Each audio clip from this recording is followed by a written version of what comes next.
नमस्कार। आप सभी का स्वागत है किस्से और कहानियों में टेल्स फ्रॉम दी हार्ट।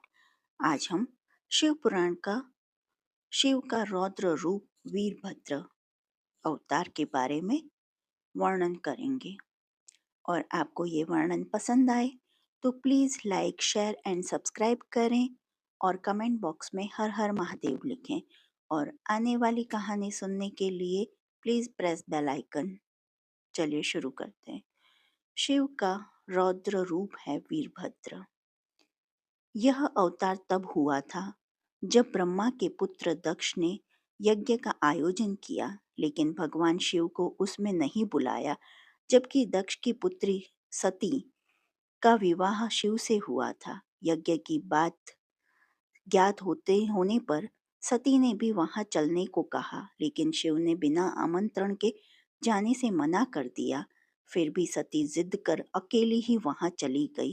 अपने पिता के घर जब उन्होंने शिव का और स्वयं का अपमान अनुभव किया तो उन्हें क्रोध भी हुआ और उन्होंने यज्ञ वेदी में कूदकर अपनी देह त्याग दी। जब भगवान शिव को यह पता हुआ तो उन्होंने क्रोध में अपने सिर से एक जटा उखाड़ी और उसे रोषपूर्वक पर्वत के ऊपर पटक दिया। उस जटा के पूर्व भाग से भयंकर वीरभद्र प्रकट हुए। शास्त्रों में भी इसका उल्लेख है। कुद्य सुदष्ट पुट सदुर्जा टीजाट तडन्वी हिंस टेग्रो रिचेसिसम उत्कृत्य रुदः साहसोत्थितो हसन गंभीरो नाद विसर्ज ताव भुवि तातो कतिकाव स्तूनवा स्पर्श दिवम। श्रीमद् भागवत गीता 4.5.1। अर्थात सती के प्राण त्यागने से दुखी भगवान शिव ने उग्र रूप धारण कर क्रोध में अपने होंठ चबाते हुए अपनी एक जटा उखाड़ ली, जो बिजली और आग की लपट के समान दीप्त हो रही थी। सहसा खड़े होकर उन्होंने गंभीर अट्टहास के साथ जटा को पृथ्वी पर पटक दिया। इसी से महाभयंकर वीरभद्र प्रकट हुए। भगवान शिव के वीरभद्र अवतार का हमारे जीवन में बहुत महत्व है। यह अवतार हमें संदेश देता है कि शक्ति का प्रयोग वहीं करे जहां उसका सदुपयोग हो। वीरों के दो वर्ग होते हैं, भद्र और अभद्र वीर। राम, अर्जुन और भीम वीर थे। रावण, दुर्योधन और कर्ण भी वीर थे, लेकिन पहला भद्र सभ्य वीर वर्ग और दूसरा अभद्र यानी असभ्य वीर वर्ग है। सभ्य वीरों का काम होता है हमेशा धर्म के पथ पर चलना तथा निसहायों की सहायता करना। वहीं असभ्य वीर वर्ग सदैव अधर्म के मार्ग पर चलते हैं तथा निशक्तों को परेशान करते हैं। भद्र का अर्थ होता है कल्याणकारी। अतः वीरता के साथ भद्रता की अनिवार्यता इस अवतार से प्रतिपादित होती है। जो आपको यह वर्णन पसंद आया हो तो please like share and subscribe करें।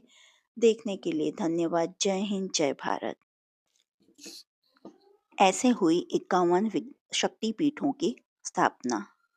ब्रह्मा के पुत्र प्रजापति दक्ष की पुत्री सती से भगवान शिव का विवाह हुआ। कुछ समय बाद दक्ष को पूरे ब्रह्मांड का अधिपति बना दिया गया। इससे दक्ष में अभिमान आ गया।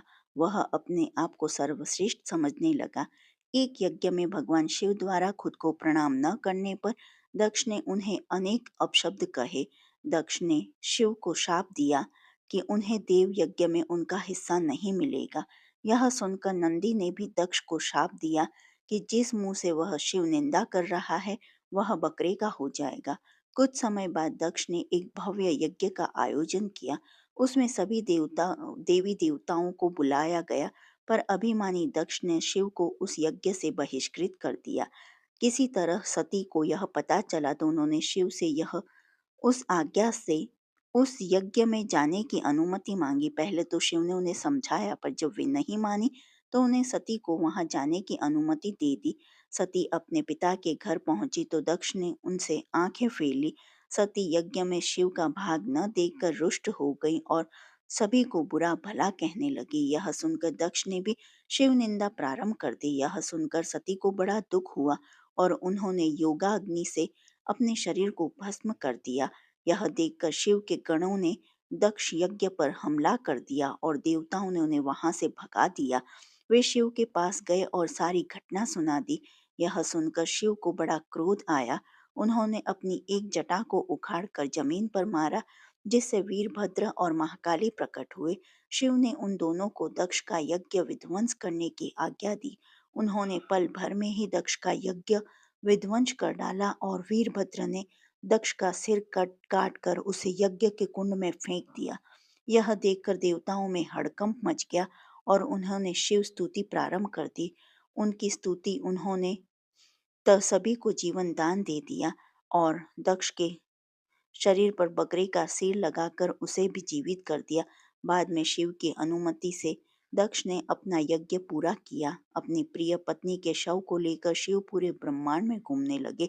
उनके प्रताप से सारी सृष्टि जलने लगी। तब विष्णु ने अपने सुदर्शन चक्र से सती के शरीर के 51 टुकड़े कर दिए। ये टुकड़े जहां जहां गिरे वहां शक्तिपीठों की स्थापना हुई। तब सती का पूरा शरीर कटकर गिर गया तो भगवान बहुत दुखी हुए और कैलाश पर जाकर एकांत में समाधि ले ली। जो आपको यह वर्णन पसंद आए तो please like, share and subscribe करें। कमेंट बॉक्स में हर हर महादेव लिखें। देखने के लिए धन्यवाद। जय हिंद, जय भारत।